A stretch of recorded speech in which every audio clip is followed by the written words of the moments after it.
আসসালামু আলাইকুম সুপ্রিয় দর্শক, আশা করি আপনারা সকলে আল্লাহ তাআলার অশেষ রহমতে ভালো আছেন। সম্প্রতি দেশ জুড়ে আলোচনার কেন্দ্রবিন্দু হয়ে উঠেছে একটি ঘটনা। বিমানবন্দরে উপদেষ্টা আসিফ মাহমুদের ব্যাগ থেকে গলিভর্তি একটি ম্যাগাজিন উদ্ধার করা হয়। নিরাপত্তা চেকিংয়ের সময় ধরা পড়েছে ঘটনাটি, আর তখন থেকেই দেশজুড়ে শুরু হয় বিতর্ক, সমালোচনা, ঝড়। এমন সময়ে আলোচনায় আসেন পিনাকি ভট্টাচার্য। তিনি সরাসরি আসিফ মাহমুদের পক্ষ নিয়েছেন। তার মতে এই ঘটনাটি অতিরঞ্জিত করা হয়েছে। তিনি লেখেন যে সাংবাদিকরা অস্ত্রের আইনের কথা বলছেন, তারা কি আদৌ সেই আইন পড়েছেন? তিনি যুক্তি দেন, মন্ত্রী পদমর্যাদার ব্যক্তিত্বের অস্ত্র লাইসেন্স একটি নির্দিষ্ট আয়কর বাধ্যবাধকতা নেই। তাদের জীবনের খরচ রাষ্ট্র বহন করে বলেই অস্ত্র কেনাও তাদের জন্য অসম্ভব নেই। পিনাকি উদাহরণ দেন যুক্তরাষ্ট্রের সিনেটের জাপ উইসলেন, যিনি ভুলবশত আনলোড পিস্তল নিয়ে হংকংয়ে ধরা পড়েছিলেন। তাকে পরে সতর্ক করে ছেড়ে দেওয়া হয়।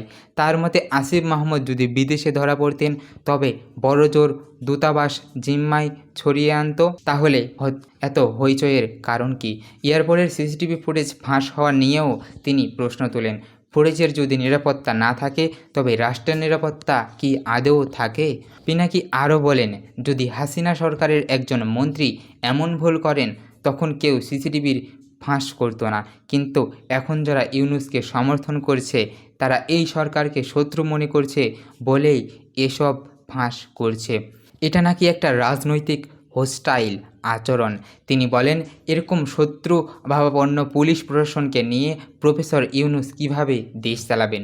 অন্যদিকে স্বরাষ্ট্র মন্ত্রণালয়ের আনাপত্তি পত্র দেখিয়ে দাবি করা হয় সব কিছু আইন অনুযায়ী হয়েছে। 2016 সালের অগ্নেয়াস্ত্র নীতিমালার ধারা 32 অনুযায়ী মন্ত্রী উপদেষ্টার পদমর্যাদার ব্যক্তিকে আয়কর ছাড় রয়েছে। আসিফ মাহমুদের জন্য স্বরাষ্ট্র মন্ত্রণালয় নো অবজেকশন সার্টিফিকেট দিয়েছিলেন। সেই ভিত্তিতেই কুমিল্লার জেলা প্রশাসন থেকে অস্ত্রের লাইসেন্স ইস্যু করা হয়। রবিবার ভোর 7টায় হজরত শাহজালাল আন্তর্জাতিক বিমানবন্দরে টার্কিশ এয়ারলাইন্স থেকে মরক্কো যাচ্ছিলেন উপদেষ্টা আসিফ মাহমুদ। চেকিংয়ের সময় তার ব্যাগে গুলিভর্তি একটি ম্যাগাজিন পাওয়া যায়। তিনি নিজেই দুঃখ প্রকাশ করে জানান, এটা একেবারেই ভুলবশত হয়েছে।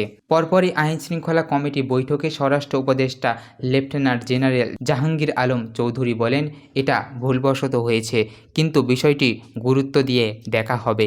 এই ঘটনা এখন দুটি দৃষ্টিকোণ থেকে দেখা হচ্ছে।